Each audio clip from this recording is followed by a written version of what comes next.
నేను జయించి నా తండ్రితో కూడా కూర్చున్న ప్రకారం జయించు వారిని నాతో కూడా.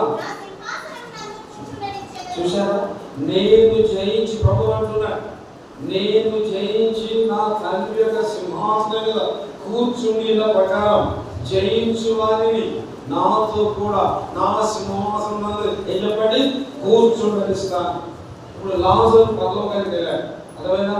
ఎక్కడ కూర్చున్నాడు? అబ్రాహాము యొక్క బొమ్మన. అబ్రాహాము కూర్చున్న సింహాసనం పక్కన కూర్చున్నాడు.